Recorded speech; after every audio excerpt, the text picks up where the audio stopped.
Today, we're going to be reading pages 90 through 96 in our one and only Ivan book. These two are pretty excited to read today. Let's give them a treat for being such good pals. All right, let's jump in.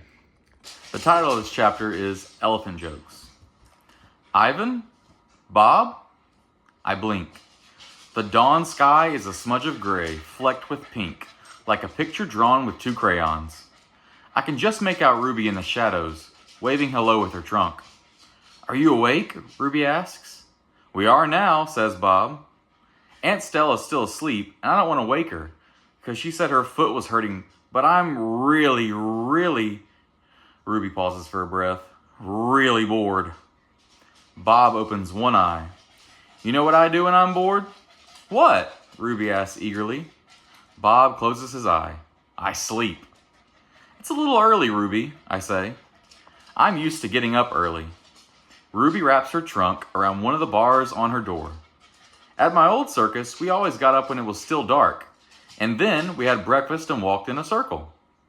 And then they chained my feet up, and that really hurt. Ruby falls silent. Instantly, Bob is snoring. Ivan, Ruby asks, do you know any jokes? I especially like jokes about elephants.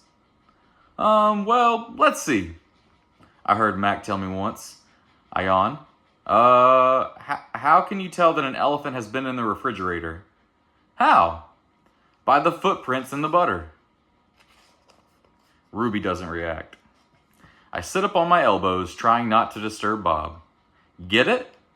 What's a refrigerator? Ruby asks. It's a human thing, a cold box with a door. They put food inside. They put food in the door? Or food in the box? And is it a big box? Ruby asks. Or a little box? I can see this is going to take a while, so I sit up all the way. Bob slides off, grumbling. I reach for my pencil, the one I snapped in half with my teeth. Here, I say, I'll draw you a picture of one of those. In the dim light, it takes me a minute to find a piece of the paper that Julia gave me. The page is a little damp and has a smear of something orange on it. I think it's from a tangerine. I try my best to make a refrigerator. The broken pencil is not cooperating, but I do what I can do. By the time I'm done, the first streaks of morning sun have appeared in flashy cartoon colors. I hold up my picture for Ruby to see. She studies it intently, her head turned so that one black eye is trained on my drawing. Wow, you made that. Is this the thing you were telling me about before? Art? Sure is. I can draw all kinds of things. I'm especially good at fruit. Could you draw a banana right now? Ruby asks. Absolutely. I turn the paper over and sketch. Wow, Ruby says again in an odd voice when I hold up the page. It looks good enough to eat. She makes a happy, lilting sound, an elephant laugh. It's like the song of a bird I recall from a long ago.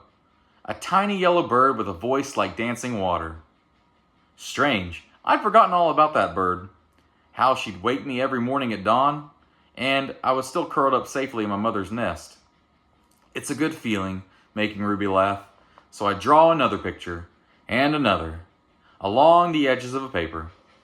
An orange, a candy bar, and a carrot. What are you two up to? Stella asks, moaning as she tries to move her sore foot. How are you this morning? I ask. Just feeling my age, Stella says. I'm fine. Ivan is making me pictures, Ruby says, and he told me a joke.